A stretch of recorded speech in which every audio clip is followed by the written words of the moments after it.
The barrel of the Glock pressed against the girl's temple was colder than the biting December wind whipping down the alley. It was 3:17 a.m. in New York City, the kind of cold that freezes breath in the lungs before you can even scream. But the girl didn't scream. 10-year-old Lily didn't even flinch. She just clutched the stolen object tighter to her chest, her knuckles white, her eyes wide and dark and terrifyingly devoid of tears. She had just picked the pocket of Salvatore Moretti, the man who controlled the docks from Boston to Baltimore, and she had been caught. Sal stood motionless, the collar of his cashmere coat turned up against the snow. He didn't look at his bodyguard, Dom, who had the girl pinned against the frozen brick wall. He didn't look around for witnesses because in this part of the meatpacking district at this hour, even the rats knew better than to be seen. Sal just looked at the child. She was scrawny, drowning in a coat 3 sizes too big, dirt smudged on a face that held a ferocity he hadn't seen in seasoned killers. "Give it back," Sal said. His voice was low, a rumble of gravel under heavy tires. It wasn't a request, it was a verdict. The girl shook her head. The movement was small, trembling, but absolute. No. Dom cocked the hammer. The metallic click echoed like a gunshot in the silence. "Boss, say the word, she's a pro, probably working for the Russians." Sal held up a gloved hand. He stepped closer, his expensive Italian leather shoes crunching on the dirty slush. He looked at the girl's hand, buried inside her coat. It wasn't his wallet she had taken. It wasn't the money clip with $2,000 in cash. It was the antique platinum pocket watch. A Patek Philippe Graves 1928. It didn't work. It hadn't ticked in 30 years. It was the only thing in the world Sal Moretti actually cared about. "Kid," Sal whispered, leaning down. The streetlights cast long, jagged shadows across his face, highlighting the scar on his jaw. "You have 5 seconds. 1." The Maybach pulled away from the curb, but Sal didn't tell Dom to drive to the safe house yet. The name Red Snake was itching at the back of his brain, a phantom limb from a war he thought he'd finished. He needed confirmation. And in New York City, confirmation cost more than money. It cost respect. "Dom," Sal said, the streetlights washing over his face in rhythmic intervals of orange and shadow. "Take us to the library." Dom's eyes widened in the rearview mirror. "Boss, it's 3:30. The archivist doesn't take visitors after midnight. Last time someone woke him up, they lost a finger."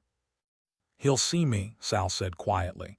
He looked at Lily, who was shivering despite the heated seats. "You ever been to a library, kid?" Lily shook her head, clutching the cup of tea Sal had poured her.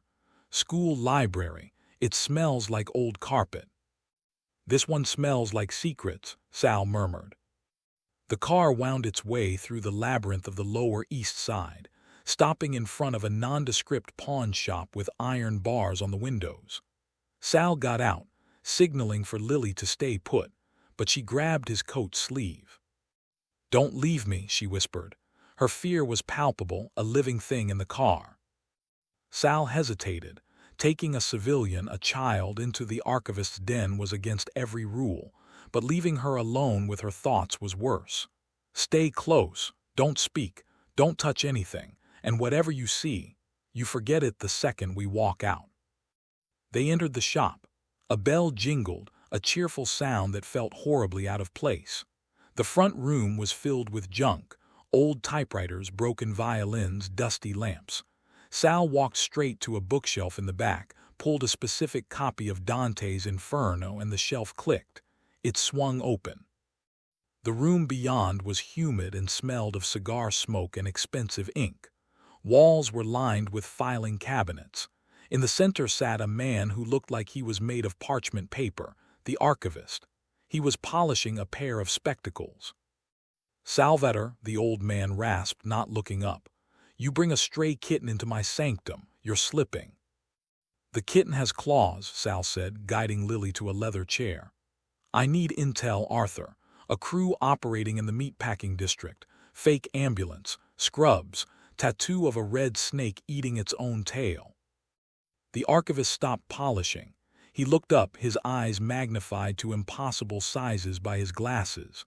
"A robber rose," he whispered. That's not a street crew, Sal, that's the Circle, mercenaries. Ex-Spetsnaz and dishonorably discharged Marines. They don't work for cash, they work for crypto and organs. Sal's fist clenched on the desk. Who is leading them? That information is expensive. Sal leaned in. I'm not paying you in money tonight, Arthur. I'm paying you by not burning this place to the ground. The archivist sighed, reaching for a red ledger. You always lacked subtlety. The leader is a ghost, goes by the name the Surgeon. Real name, Adrian Silas. Sal felt the blood drain from his face. Silas, the man he had spared, the mistake he had made 10 years ago. Silas is dead, Sal said. I exiled him. Exile isn't death, Sal, it's just a delay. The archivist flipped a page. He's back. He has a contract for a specialized harvest, a pediatric donor, O-negative blood type. The buyer is a tech mogul in Zurich. The plane leaves Teterboro at 7:00 a.m. Sal checked his watch, 3:55 a.m. Where is he cutting? He rented the west wing of St. Agnes, paid the administrator $500,000 to look the other way. Sal turned to go, but the archivist spoke one last time. Sal Silas has upgraded. He's not using street muscle anymore. He has a dead man switch system. You go in kicking doors and he'll blow the place before you clear the lobby. Sal looked at Lily. She was staring at a map on the wall, tracing the streets with her eyes. Then we don't kick the door, Sal said. We pick the lock. I need it, she stammered, her voice cracking. The bravado was slipping, revealing the terrified child underneath. He said bring something silver or gold. He said he'd wait 2 hours. Sal paused. The wind howled, rattling a nearby dumpster. Who? The man in the white van, the one who took Sammy. Sal's eyes narrowed. The temperature in the alley seemed to drop another 10 degrees. 2. Please, she thrust the watch out, not to return it but to show him, to bargain. It's heavy. It feels real, he'll take it. He has to. Sammy needs his medicine, he's sick. If he doesn't get it by dawn, he goes to sleep and he doesn't wake up. Sal looked at the watch in her trembling, dirt-stained hand. Then he looked at her face, really looked at her, and for a split second the concrete world beneath him vanished. He saw the shape of her nose, the defiance in her jaw, the specific honey-brown shade of her eyes. It was a face he had buried in a cemetery in Queens 30 years ago. It was the face of his daughter, Sophia. He reached out. Dom tensed, expecting violence, but Sal didn't strike. He gently took the girl's wrist. His grip was iron, but his touch was surprisingly careful. He pushed Dom's gun barrel down with his other hand. Who took Sammy? Sal asked, his voice changing from granite to ice. And what kind of medicine does he need? Insulin, Lily choked out, the tears finally spilling over, cutting clean tracks through the grime. He has diabetes, type 1, and the men, they looked like doctors, but they weren't doctors. They had a tattoo, a red snake eating its own tail. Sal felt a cold pit open in his stomach, a sensation he hadn't felt since the war. He knew that symbol. He knew exactly who was operating in his city without his permission. And he knew that if they had a diabetic boy and they were asking for ransom, they weren't planning on giving him back alive. They were harvesting. Sal checked the watch on his wrist, not the broken antique but the modern Rolex. 3:22 a.m. Dawn was at 6:45. Dom, Sal said, the boredom was gone. The indifference was gone. In its place was a terrifying focus that made the 250-pound bodyguard holster his weapon immediately. Call the car around. Call Marcus. Wake everyone up. Boss, Dom asked, confused, for a street rat. Sal took the platinum watch from Lily's hand, polished it on his lapel, and slipped it back into his pocket. Then he did something he hadn't done for anyone in decades. He knelt down in the slush. He ignored the wet cold soaking into his $3,000 trousers. He looked Lily dead in the eye. What's your name? Lily. Lily, I'm Sal, and I'm going to tell you something and I need you to believe me. Those men, they're monsters. Sal stood up, towering over her, his shadow stretching long and dark against the snow. "But you just found a bigger monster, and I'm going to get your brother back." The interior of the armored Maybach was a different universe. It smelled of cedar, expensive leather, and the faint linger of cigar smoke. Lily sat in the back seat, dwarfed by the luxury, shivering uncontrollably. The heat was blasting, but the cold was inside her bones now.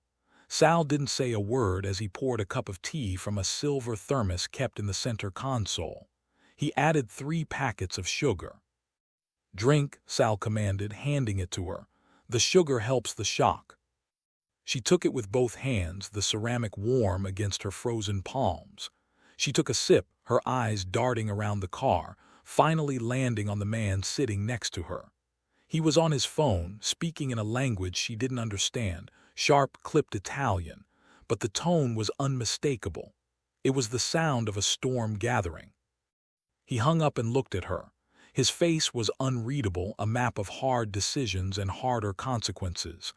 "Tell me everything, from the beginning, every detail. The van, the license plate, the voices." Lily swallowed, the tea warming her throat. "We were sleeping in the subway station, near 14th Street, me and Sammy. He's 6. He loves space. He carries a toy rocket everywhere. He wants to be an astronaut so he can go where it's quiet." Sal nodded slowly. "Astronaut, go on." A van pulled up. It looked like an ambulance, but dirty. 2 men got out. They were wearing scrubs, but their boots were muddy, heavy work boots. They grabbed Sammy first. I tried to fight them. She pulled up her sleeve, revealing a nasty, blooming purple bruise on her forearm. Sal's jaw tightened. A small muscle feathered in his cheek. He reached out and lightly touched the bruise, inspecting it like a doctor. "They hit you." "I bit one," Lily said, a flash of pride in her voice.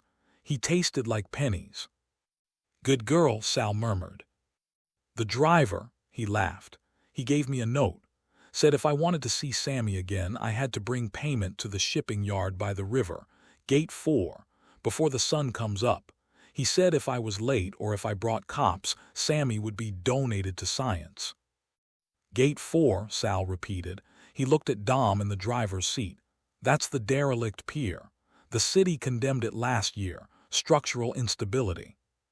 "Yeah, boss," Dom said, his eyes flicking to the rearview mirror. "Perfect place for a chop shop. No cameras, no patrols.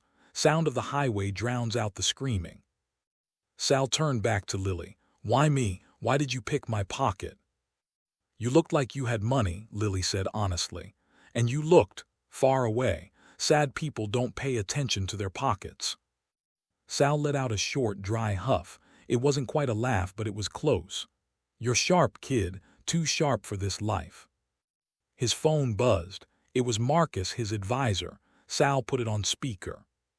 "Sal, we have a problem." Marcus's voice filled the cabin, tinny and anxious. "I ran the description of the van and the red snake tattoo. It's Adrian Sila's. He's back in the city." Sal's hand clenched into a fist on his knee. The leather of his glove creaked. "I told Silas if he ever stepped foot in New York again, I'd peel him apart piece by piece." "He's not just back, Sal. He's running a harvest ring. High-end clients, custom orders. We intercepted a dark web transmission. He has a client flying in from Zurich at 7:00 a.m. Private jet. Needs a pediatric kidney and liver match. Type O negative." Lily dropped the tea. The cup tumbled to the floor mats, spilling brown liquid everywhere. "Sammy," she whispered, the horror strangling her voice. "Sammy is O negative." Sal didn't yell about the mess. He didn't even look at it. He looked at the terror in the girl's eyes, terror so absolute it would have broken a lesser man. "Marcus," Sal said, his voice dropping into a register that made Dom stiffen in the front seat. "Where is he?" "The condemned pier is a drop point for the cash, but the surgery isn't happening there. It's too dirty. Silas is a germaphobe, remember. He needs a sterile environment. We tracked the van's GPS signature. It didn't stop at the pier. It went to the old St. Agnes Hospital in Brooklyn, the West Wing that's been shuttered for renovation since the asbestos scare." St. Agnes, Sal muttered. He's using a church hospital to butcher children. Sal, Marcus warned. Sila's has mercenaries, ex-Blackwater. This isn't a street brawl. If you go in there, it's a war against a paramilitary unit, and the feds are watching the waterfront. If you make noise, you bring the heat down on everything. Sal looked at Lily. She was shaking again, rocking back and forth. He reached into his pocket and pulled out the platinum watch. He clicked the latch. The cover popped open with a soft snick. Inside was a small, faded black and white photo of a girl with pigtails, laughing on a swing set. "Do you know why I keep this watch, Lily?" Sal asked softly. She shook her head, unable to speak. "It stopped the minute my daughter died," Sal said. "I swore I'd never fix it until I found a reason to start time again, until I found something worth protecting." He snapped the watch shut and put it in his breast pocket, right over his heart. "Dom," Sal said, "call the boys, tell them to bring the heavy iron, we're going to the hospital." "Boss," Dom said, "Marcus is right, this starts a war." "Then we win the war," Sal said. "Drive." Inside the west wing of St. Agnes, the silence was sterile and terrifying. Adrian Silas hummed a piece of Mozart as he arranged his instruments on the steel tray. Scalpel, retractor, bone saw, each tool was polished to a mirror shine. "Doctor," a heavy-set guard with a thick Russian accent grunted from the doorway. "The perimeter sensors are picking up movement 3 blocks out. Could be wind, could be trouble." Silas didn't look up. "It's New York, Dimitri. There is always movement. Unless they breach the fence, do not disturb my prep. The boy needs to be at a precise metabolic state." He turned to the gurney. Sammy lay there strapped down. The boy was small for his age, his skin pale and clammy from the plummeting blood sugar, but he was awake. His eyes were groggy, floating around the room. "Where is Lily?" Sammy whispered. His voice was a dry rasp. Silas smiled beneath his mask. It wasn't a cruel smile. It was the indifferent smile a butcher gives a cow. "Your sister is gone, Samuel. She ran away, smart girl." "She didn't run," Sammy mumbled, his hand twitching against the leather strap. He was trying to reach for something that wasn't there, his toy rocket. "She went to get the wolf."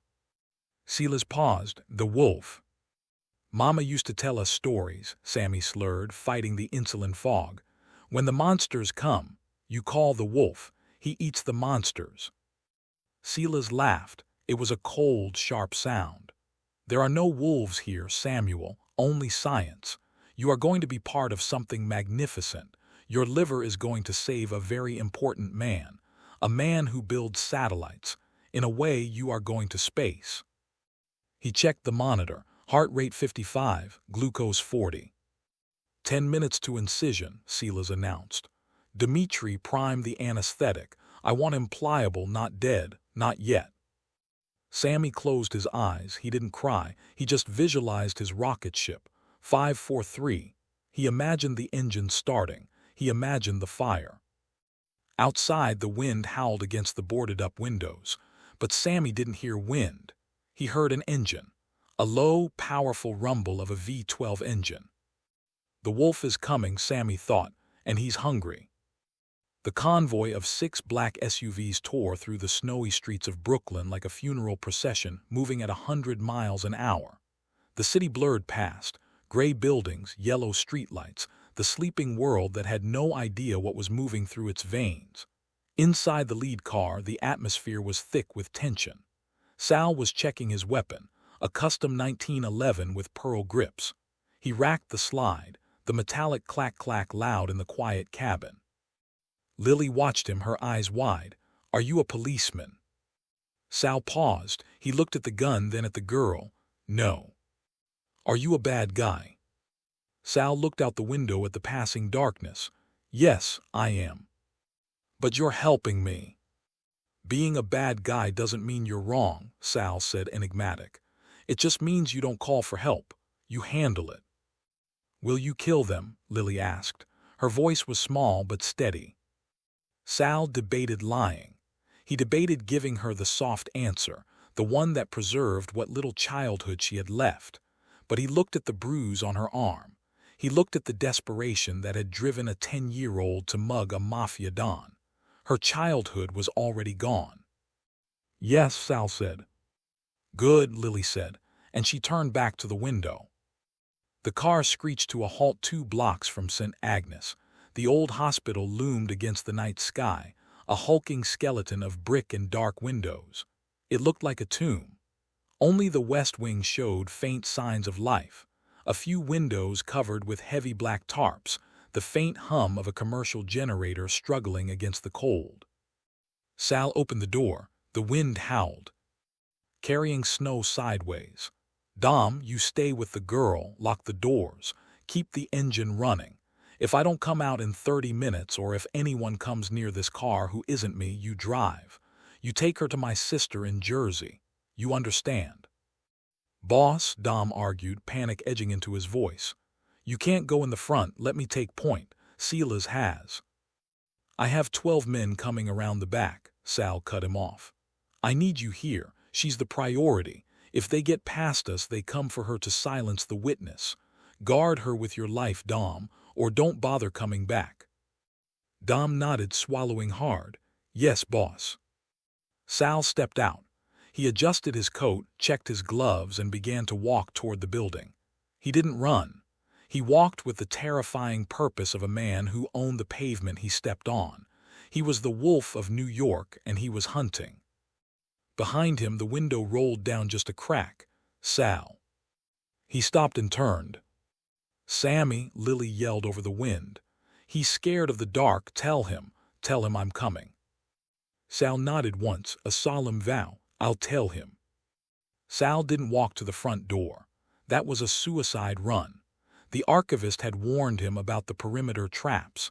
Instead, he led his team to the coal chute on the north side of the building. "Angelo," Sal whispered into his comms. "Thermal check." 2 heat signatures in the basement corridor. Angelo's voice crackled in Sal's earpiece. "Static patrol pattern." "Big Tommy, you're up," Sal signaled. Tommy, a man the size of a vending machine, moved with surprising grace. He slid down the coal chute, landing in a pile of debris with barely a sound. 2 seconds later, Sal heard 2 soft thuds. "Clear," Tommy whispered. Sal dropped into the darkness. The basement smelled of rust and decades of damp rot. He moved efficiently, his custom 1911 held at the low ready. Behind him, 6 of his best enforcers fanned out. This wasn't a street brawl. This was a surgical extraction.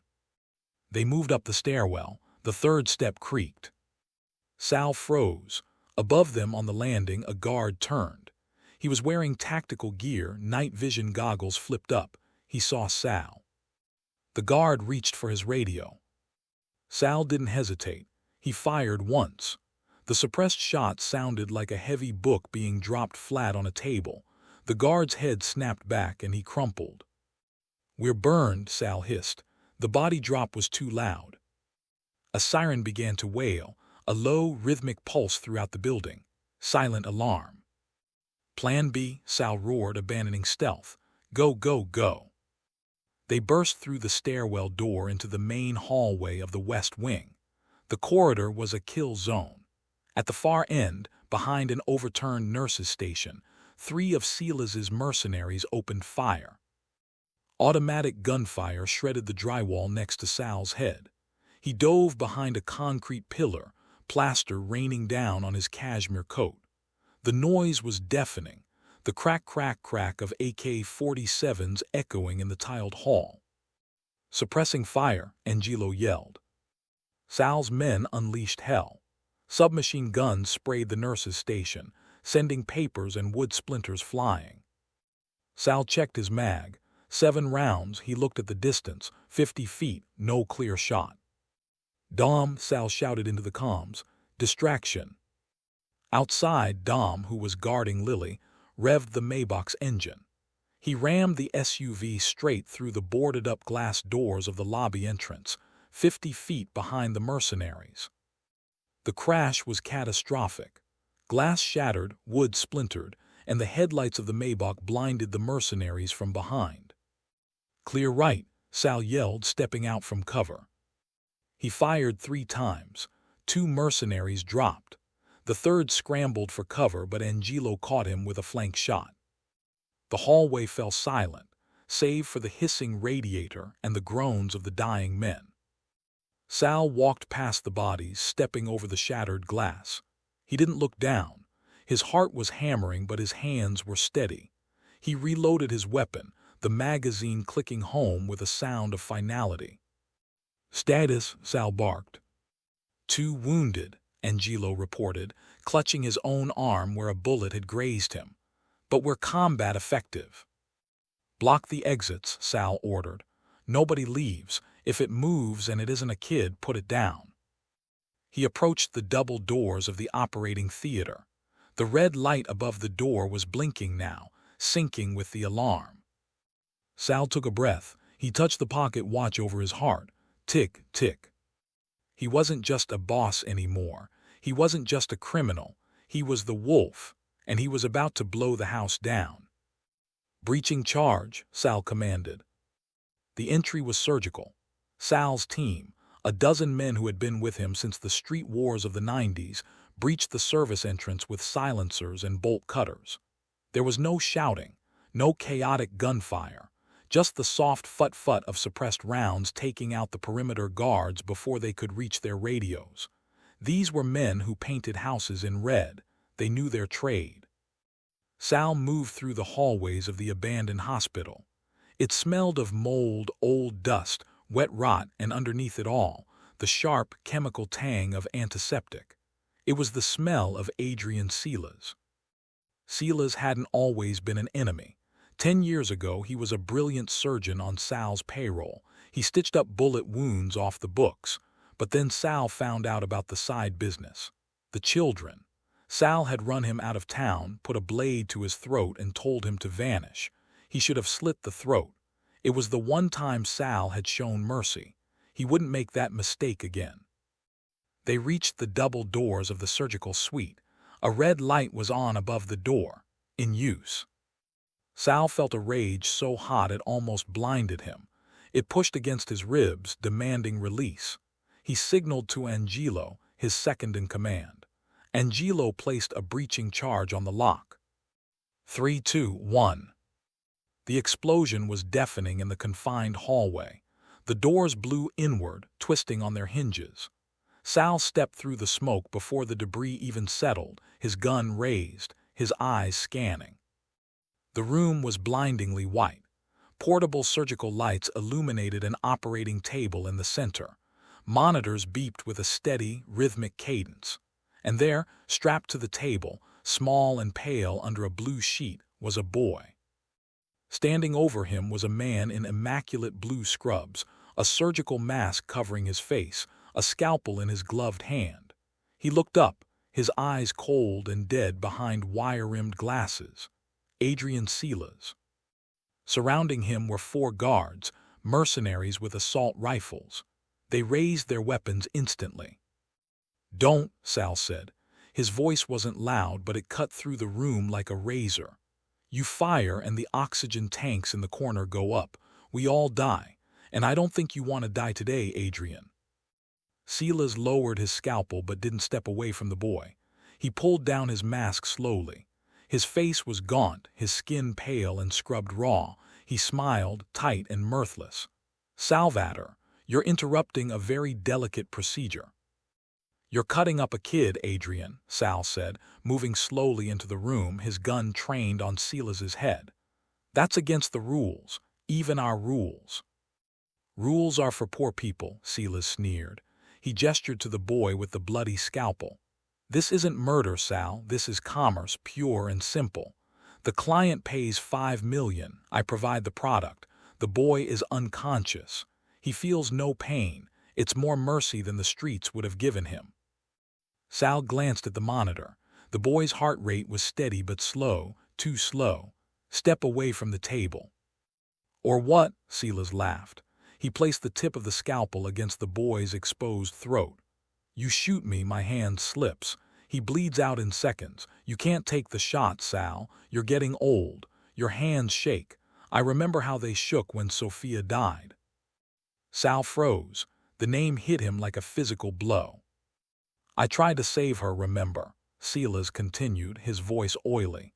But she was too weak, just like you.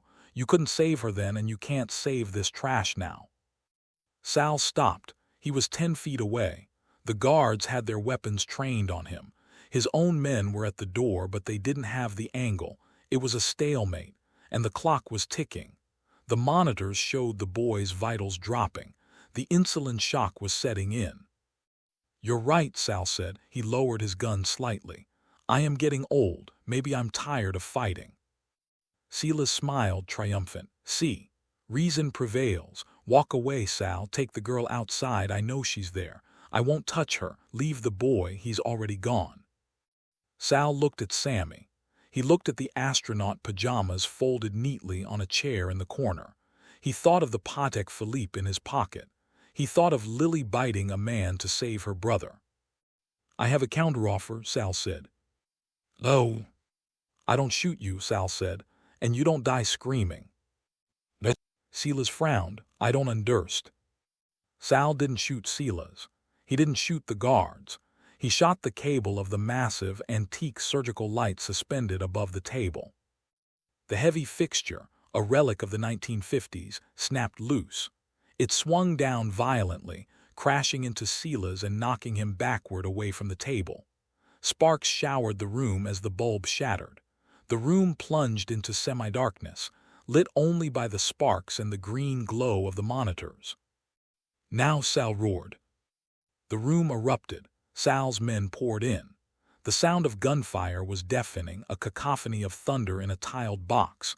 Sal didn't seek cover. He threw himself across the body of the boy, shielding Sammy with his own heavy wool coat as bullets chewed up the tile around them.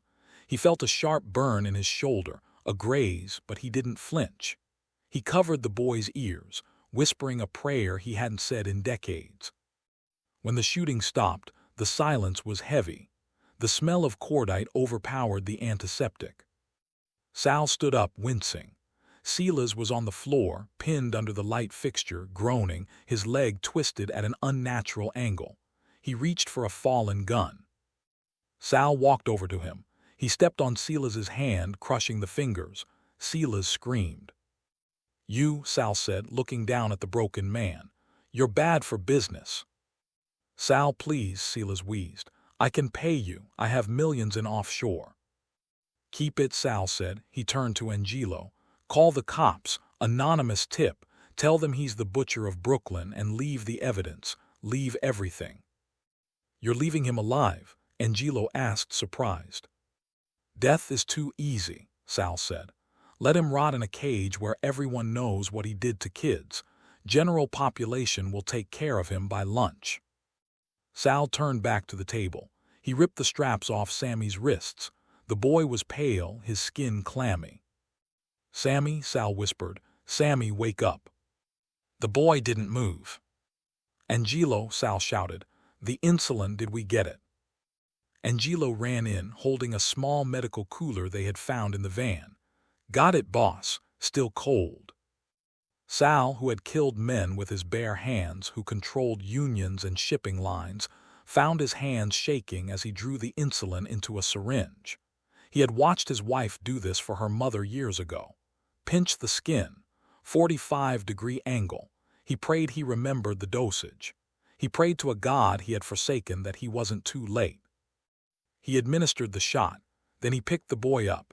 Sammy was impossibly light, a bundle of bones and cold skin. Let's go, Sal said, cradling the boy against his chest. Get us to Mount Sinai now. The waiting room of the ER was bright and smelled of bleach and old coffee.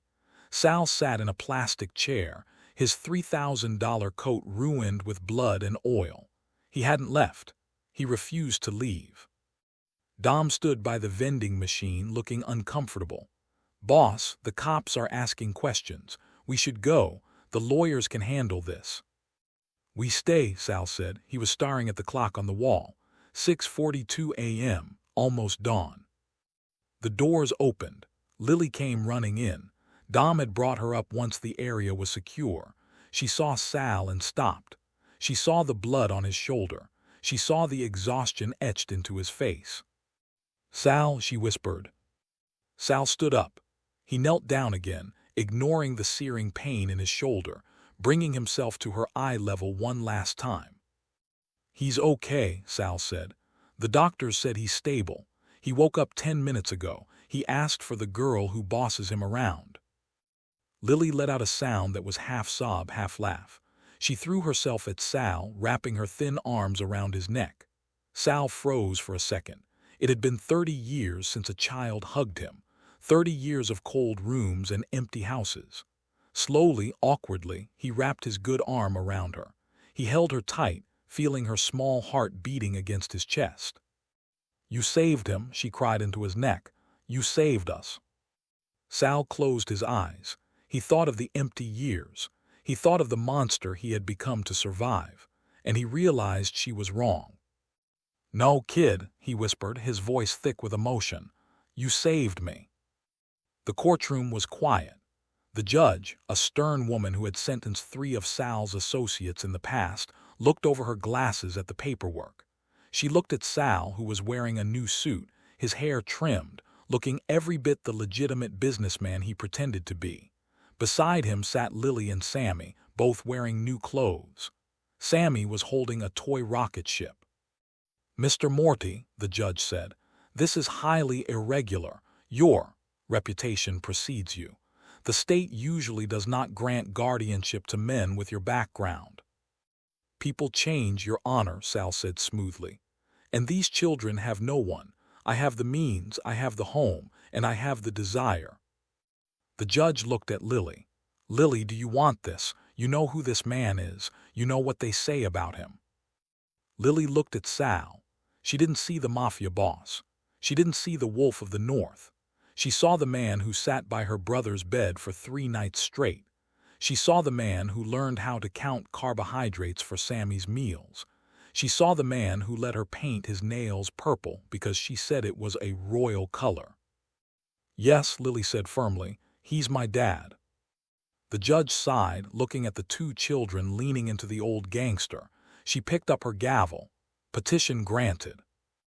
The garden of the Moretti estate was in full bloom. It was summer and the air was sweet with jasmine. An older Sal sat in a wicker chair, a blanket over his legs. His hair was completely white now, his movement slower. The scar on his jaw was faded, blending into the wrinkles of a life lived hard. Across the table sat a young man of 16, Sammy. He was building a complex model of the Mars rover. "You need to glue the strut first," Sal advised, pointing with a shaking hand. "I know, Dad," Sammy laughed. "I'm the engineer, remember, you just pay for the glue." The back door opened. A young woman walked out. Lily was 20 now, in her 2nd year of law school. She was beautiful, sharp, and fierce. She walked over and kissed Sal on the cheek. "Happy birthday, old man," she teased. "Respect your elders," Sal grumbled, but his eyes were smiling. "I still run this town." "You haven't run this town in 5 years," she reminded him gently. "You just run the garden." "I have something for you," Lily said. She reached into her purse. She pulled out a small, velvet box. Sal opened it. Inside lay the Patek Philippe. It was polished to a mirror shine, and it was ticking, a steady, rhythmic heartbeat, tick, tick, tick. "I found a specialist in Switzerland," Lily said softly. "It took 6 months, but I wanted you to have it back, working." Sal looked at the watch. He listened to the tick-tick-tick. He looked at the 2 children who had broken into his life and stolen the only thing that mattered, his heart. "It works," Sal whispered. "Time started again," Lily said, repeating the words he had told her in the car on that snowy night so long ago. "Because you found something worth protecting." Sal closed his hand over the watch. He looked at the sun setting over the trees. He had lived a life of violence. He had done terrible things, but as he looked at his son and daughter, he knew that in the final accounting, the ledger was balanced. Yeah, Sal said, a tear finally escaping, tracking through the lines of his weathered face. I did. Sal died peacefully in his sleep 3 years later. His funeral was attended by senators, judges, and the entire underworld. Men in dark glasses stood in the back, paying respects to the wolf. But in the front row, holding the hands of the crying Sammy and Lily, stood the legacy that mattered. As the casket was lowered, Lily stepped forward. She placed a single purple flower on the wood. Then, Sammy stepped forward. He placed his favorite toy rocket ship next to the flower. They walked away, arm in arm, out of the cemetery and into their future. Behind them on the tombstone under the name Salvatore Moretti was a simple inscription. Not boss, not Don, not king. It read, "He fought monsters so we didn't have to." And somewhere in the pocket of a young lawyer who would go on to fight for lost children in the highest courts of the land, a platinum watch continued to tick. Loud, strong, and eternal.